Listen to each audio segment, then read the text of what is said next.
this late in the day. We need simplicity, but I'm going to let Marian tell her story first.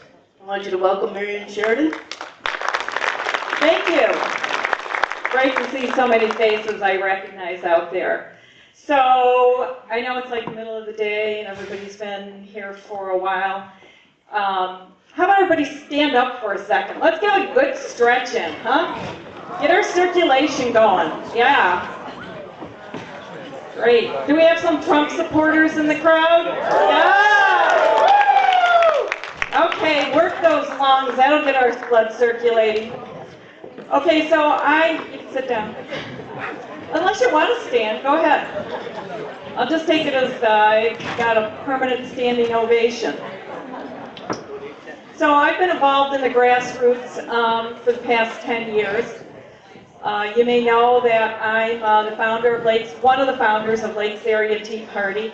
As a matter of fact, I'm going to put a plug in. Craig Bonker, are you still here? There you are. Okay. So at our May 13th meeting, Craig will be there with us. So very happy to have him. So in 2016, I was one of 5 people that opened an independent Trump office. And that office was very active. I think it was one of the most active Trump offices in the state.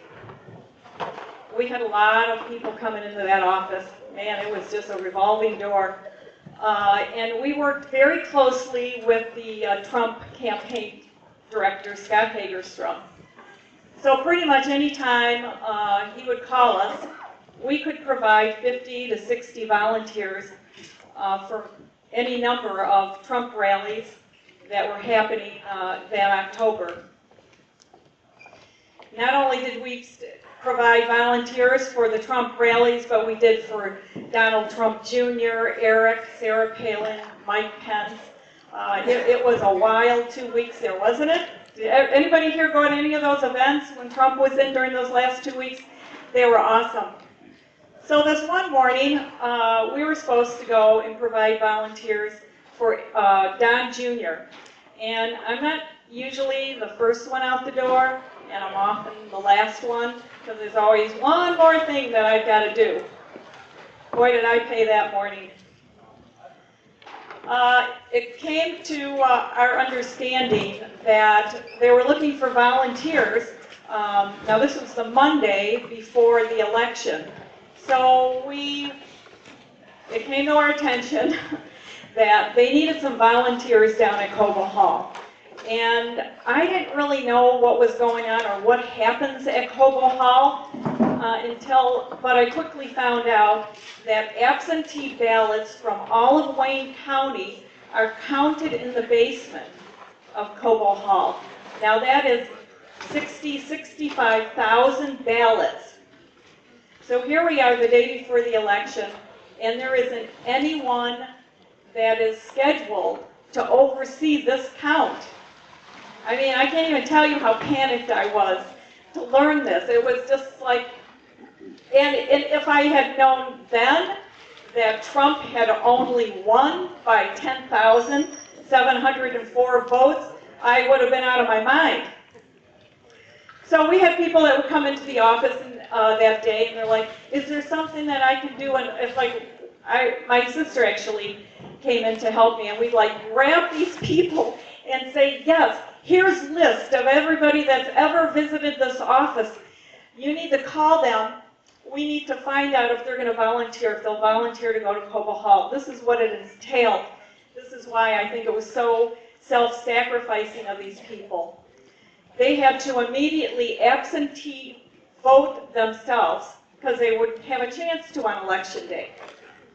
They had to get up at 5 in the morning. They had to meet at a carpool spot at 6 in the morning and be with total strangers. These were people they never met before, to drive down to Detroit to be down at Cobo Hall at 7 o'clock. We told them, pack your lunch, don't pack a cell phone because you can't take it in, and be prepared to be there from 7 in the morning till 10 at night. And oh yeah, I don't even know if you can sit down. 28 people stepped forward and said they would go down there. These people afterwards were totally changed.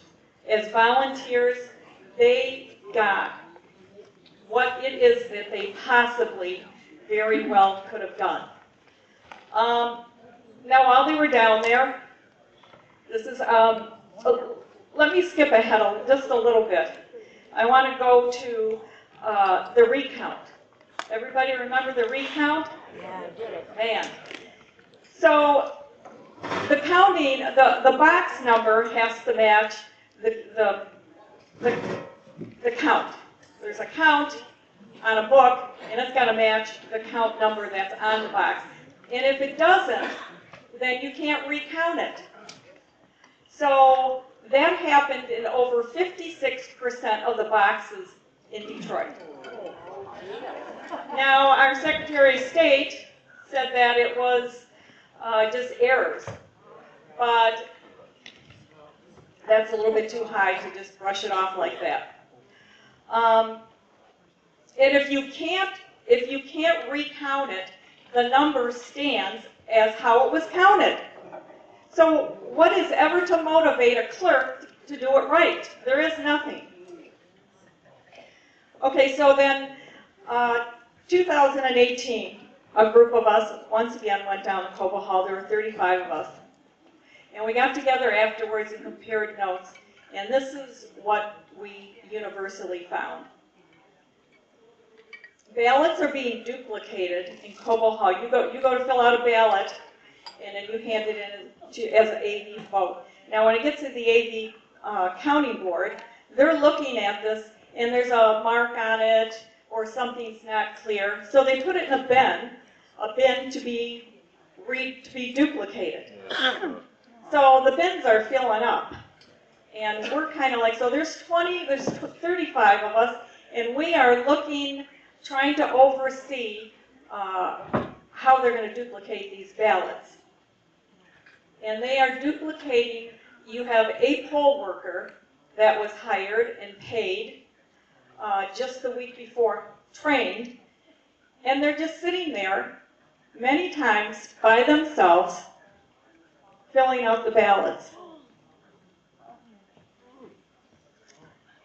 Filling out the ballots. Isn't that illegal? Yeah. That's illegal. You have to have a representative from both major parties. Now this is the problem. We go to Cobo Hall, and it's like, if it wasn't for us 35, there is not a Republican representative in the room.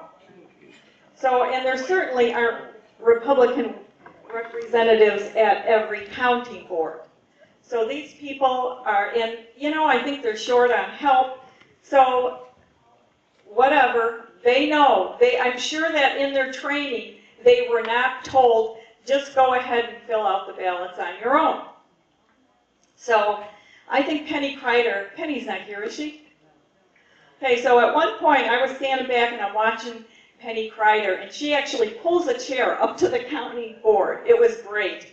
And she's just sitting there, and the poll supervisor comes walking by. Here's a stack of ballots. And Penny just points to the whole stack and says, I'm challenging this whole stack. She filled these out, this poll worker filled these out all on her own. And what could the poll supervisor say? She's like, yes, we'll redo them. So it's kind of disturbing because this was going on quite a few places, and we even saw a poll supervisor filling out ballots on their own. So that was one of the things, that was probably one of the most disturbing things that we found. We also found that many of the voting machines were left open. We would have to report it, and then they would come, make the poll workers lock it up. But, within minutes, it was left open again. Another thing that we kind of wondered about there's vans that are driving in bins of ballots in the back of Cobo Hall, and they just come out and they distribute these bins. A single driver coming from the clerk's office, we hope, we don't know where they're coming from, and there's no way to check this. I mean, the whole system is so open-ended that I think that's what's so frightening. So Janice and I are talking about this, and you know, she has ideas on how to tighten this up. I have ideas on how to tighten this up. I'm with the Michigan Trump Republicans, and we're going around the state doing these Women for Trump luncheons where we're getting 50 to 200 women. And besides giving them several things that they can do to help for the 2020 election, I'm asking them to sign up to be poll challengers. And I'm trying to organize 300 just for Cobo Hall, because there's 150 county boards or county stations that covers 460 precincts. And so I'm looking to just put 2 at every precinct. 150 times 2, 300. I'd also like to send them to Flint, Southfield, and Pontiac. If you're interested in helping with this effort, please see me afterwards. You could email me that you're interested, marian@sheridan-net.us. And those are my thoughts on this, my story. So, Janice? I'm so proud of Marian. She is a real patriot's patriot.